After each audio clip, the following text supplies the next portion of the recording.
2210 12 72 63 021, mata kuliah rangkaian digital, kelas 2P31, dosen pengampu Budi Satria MKom. Di sini saya akan menjelaskan 7 dasar gerbang logika. Yang pertama, apa itu gerbang logika?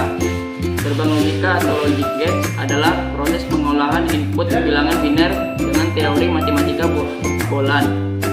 Seperti yang kita ketahui, bilangan biner sendiri terdiri dari angka 1 dan 0. Logic gate ini dipresentasikan menggunakan tabel kebenaran.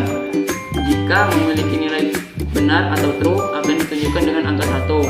Tapi jika memiliki nilai salah atau false akan ditunjukkan dengan angka 0. Pengertian gerbang logika. Gerbang logika adalah penyusun elektronika digital yang setiap cara kerja rangkaian pada gerbang logika menggunakan prinsip aljabar Boland. Pada dasarnya, dalam ilmu elektronik, suatu masukan dan keluaran dibangun oleh yang namanya voltase atau arus. Voltase ini biasanya dihubungkan dengan saklar. Setiap operasi gerbang logika akan dipresentasikan menggunakan tabel kebenaran. Dalam tabel kebenaran, angka 1 menandakan bahwa bernilai benar dan angka 0 bernilai salah. Fungsi gerbang logika. Fungsi dari gerbang logika adalah membentuk sirkuit digital yang terintegrasi. Gerbang logika sendiri merupakan logika dasar yang mendorong terjadinya fungsi tersebut. Tabel kebenaran. Tabel yang digunakan untuk melihat nilai kebenaran dari suatu pernyataan. Di sini tabel kebenaran dapat diartikan sebagai tabel yang berisi kombinasi-kombinasi variabel masukan atau input yang menghasilkan keluaran output yang logis. Selanjutnya, jenis-jenis gerbang logika ada 7, yaitu yang pertama gerbang AND, yang kedua gerbang OR, yang ketiga gerbang NOR, yang keempat gerbang NOT, yang kelima gerbang NOT AND, yang keenam gerbang XOR, yang ketujuh gerbang XNOT OR. Yang pertama, gerbang AND. Jenis pertama adalah gerbang AND. Gerbang AND ini memerlukan 2 atau lebih input untuk menghasilkan satu output. Jika salah satu inputnya merupakan bilangan biner 0, maka outputnya akan menjadi 0. Sedangkan jika semua input adalah bilangan biner 1, maka outputnya akan menjadi 1. Yang kedua, gerbang OR. Jenis kedua adalah gerbang OR.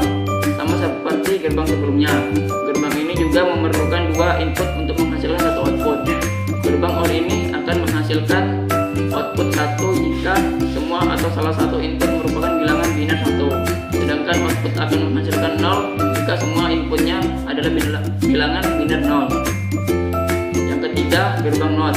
Gerbang NOT adalah jenis gerbang yang berfungsi sebagai pembalik keadaan. Jika input bernilai 1, maka outputnya akan bernilai 0 dan begitu juga sebaliknya. Yang selanjutnya, gerbang NAND. Gerbang NOT AND. Selanjutnya adalah gerbang NOT AND. Gerbang NOT AND adalah gabungan dari gerbang AND dan gerbang NOT. Karena itu output yang dihasilkan dari gerbang NOT AND ini adalah kebalikan dari gerbang AND. Selanjutnya, gerbang NOR. Berikut adalah gerbang NOT OR. Gerbang NOT OR adalah gabungan dari gerbang OR dan NOT. Sehingga output yang dihasilkan dari gerbang NOT OR ini adalah kebalikan dari gerbang OR. Yang keenam, gerbang XOR. Jenis berikut adalah gerbang XOR. Gerbang XOR ini memerlukan 2 input untuk menghasilkan satu output. Jika input berbeda, misalkan input A sama dengan 1, input B sama dengan 0, maka output yang dihasilkan adalah bilangan biner 1. Sedangkan jika input adalah sama, maka akan menghasilkan output dengan bilangan biner 0. Yang terakhir, gerbang XNOT OR. Jenis yang terakhir adalah gerbang XNOT OR. Gerbang XNOT OR ini memerlukan 2 input untuk menghasilkan satu output.